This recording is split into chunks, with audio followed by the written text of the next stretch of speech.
Claude just dropped a bunch of brand new upgrades that are absolutely insane because now you can create live artifacts from inside of Claude. You're able to design things inside of Claude and so much more. By the end of this video, you're going to know about all these changes and all the new use cases that they unlock.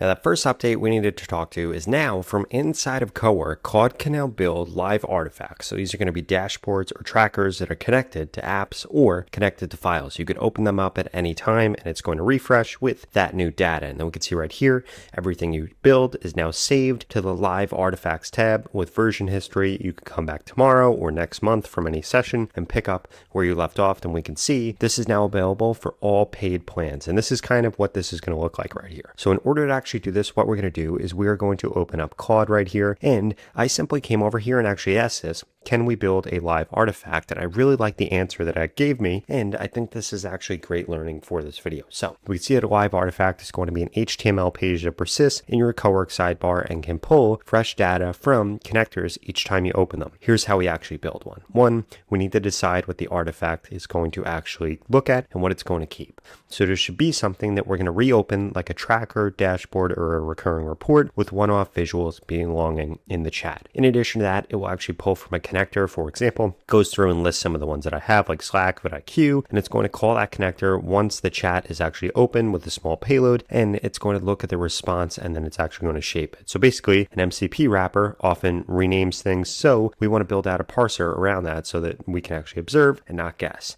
In addition to that, this is going to go through and actually write a self-contained HTML file, which is going to be HTML, CSS, and JS in one file. Then it's actually going to be saved. So this actually goes through and gives us an example of this. And what I really like about this, and this is something that you guys should use if you're confused about how to use this, is this actually gives me some good fits right here. So I'm actually going to go through with this one right here, and I'm going to say, please build this live artifact, and then I'm going to put this right here. And now what this is going to do is this is actually going to go through and build this live artifact right here. One other thing I did want to note, right now I'm using Opus 4.7 in order to actually do this. You don't necessarily have to do this. If you wanted to eat up less credits, please use Opus 4.6. You don't have to use 4.7. So we could see right here, we could actually go through, and this is going to ask us a few questions. So I want this to be for my authorized channel. I want this to have all of this different stuff here. And for the time window, I want it to be the last 7 days. Now this is going to go through, and this is actually going to build out this live artifact using an MCP server that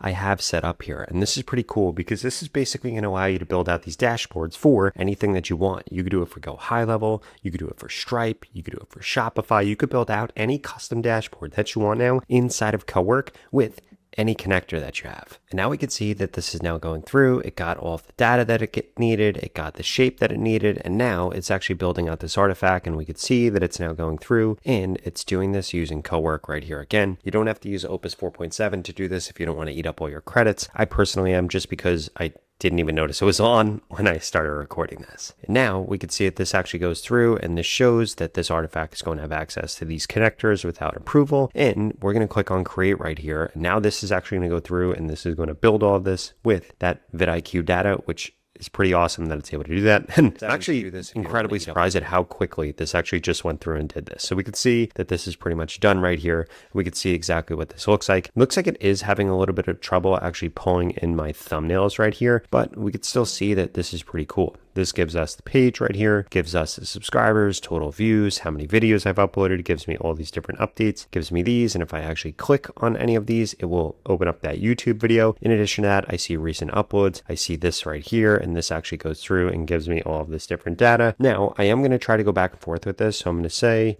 looks like the thumbnail images aren't loading. So maybe this wasn't like the best example because it might have an issue actually pulling in these thumbnails, but we could see right here that the network access is going to block the URLs. So this is going to go through, and maybe we will be able to fix this right here. But if we can't, then this is just going to go through and actually offer a solution right here, which we can see that it is. But otherwise, this is pretty cool that we can now build out these dashboards. And all of this data is actually accurate simply by any MCP server or any connector that we have, which is pretty cool. In addition to that, I pin this right here. I would strongly suggest that if you're going to build out these dashboards, you actually go through and pin all of these because it just makes it way easier to find. Okay, so now we can see that this actually made this a lot cleaner here. This looks a lot better here, which is pretty cool. And if we wanted to add in anything like analytics for all these specific videos, we could go through and we could actually do that. In addition to that, what makes it really cool is we could actually go through and we could change this based on which version we actually had. We could download it, we could refresh it, we could pin it like we can see that I already did. And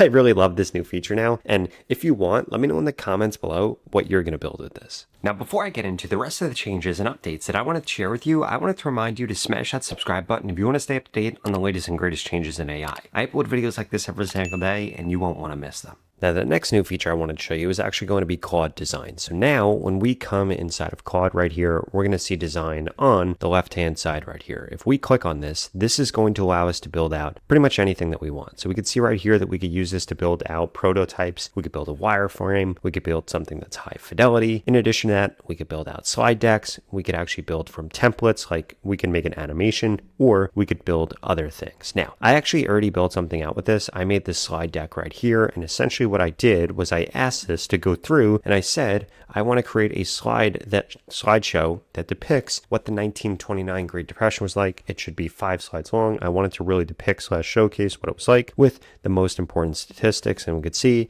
that this made this incredibly clean slideshow right here. And guess what? If we wanted to change anything, we simply come over here and we tell it exactly what we wanted to change, but it did all of the research, made the slides. In addition to that, as we could see right here, makes it incredibly easy for us to actually be able to tweak things. For example, we could click on tweaks right here and we could just tell it exactly what we wanted to change. Or we could add in comments if we were working with team members, and we'd be able to actually click something and be able to comment or tell it how we want it changed or how we want something adjusted. In addition to that, if we click on edit right here, we could see that we could literally just come through and edit this, and it gives us an insane amount of customization that we could do. We could draw on it. We could change the size of it if we wanted to. Also, we could make this full screen. We could change it around like that. In addition to that, we could share. We could see that we could hand this off to Claude Code. We could export this as a standalone HTML. We could send it to Canva, export it as a PowerPoint, export it as a PDF. We could download it as a zip. We could duplicate it as a template. We could duplicate it as a project, or we could just copy the link and actually give people different access right here, which is pretty awesome. Now, in addition to that, a few other things that I did want to call out here. So if we come back over here, I wanted to show you design system right here. You could actually come through and you could change this. So let's say that you were building out a website or something and you had specific fonts, you had specific colors, you had specific stuff. You could actually go through and be able to adjust all of that. And we could see that we could have no design system, or we could have the default design system, and we could actually change that. If we click on design systems right here, this is where we'll actually be able to go through and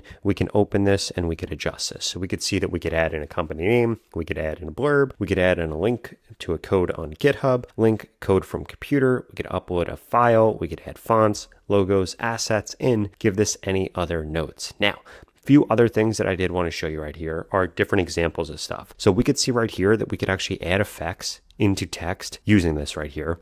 And this is the exact prompt that was actually used to create this. We could click on use prompt and be able to recreate this. In addition to that, they have all these different organic loaders right here, which is pretty cool. So if you wanted to like change what a loader looked like on your website, you would be able to do that. And again, this walks you through the exact prompt that was actually used in order to create this. We scroll down a little bit more, we could see that this actually created this app's onboarding right here. And again, we could see the exact prompt that was actually used to create this. In addition to that, we could actually choose what text streaming is going to look like. So this will actually go through and animate things. If we come down here, we could see that it actually created this card right here, which is pretty cool. And if we come down here, we could see this globe loader. So this allows us to do some pretty cool things. You could build out different designs. You could build out slides. You could animate things. I've seen people even make videos from this. The opportunities here are really endless. In fact, I wanted to give you a handful of different use cases that I found on an X post. So we could see right here that this person right here actually used this to create animated social media posts,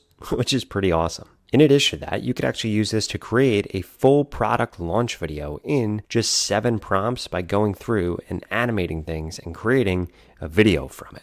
On top of that, you could have this actually build out dynamic web design, which is really awesome. And it works both for web design and for mobile design or app design. And you could even use this to build out entire brand kits like this. So the opportunities here are endless. And what this really shows us right here is that Claude is basically beginning to take away at Google's mind share, because Google was really the only thing that allowed you to build out designs like this. But now Claude is allowing you to do it, and you could do it both from the web, or if you open up the Claude app right here, you're also going to be able to access design from inside of here, which is pretty amazing. And again, they have tons of different examples here of things that you could actually do. They have the exact prompt right here, and using this is literally as simple as you just coming over here and describing exactly what you want to create. For example, I'm going to type in test right here. We'll click on create. We'll see that this now just opens up a normal window where we're able to go through and we're able to actually begin adding things in. And if we click over here, we could choose what model we're going to use. We could add in a bunch of different files. We could talk to this, or if we wanted to import things, we could import things from a bunch of different things. For example, skills and design systems. We could reference another project. We could link this to a code folder. We could grab a web element. We could connect it to GitHub, or we could just upload a file right here, be able to interact with this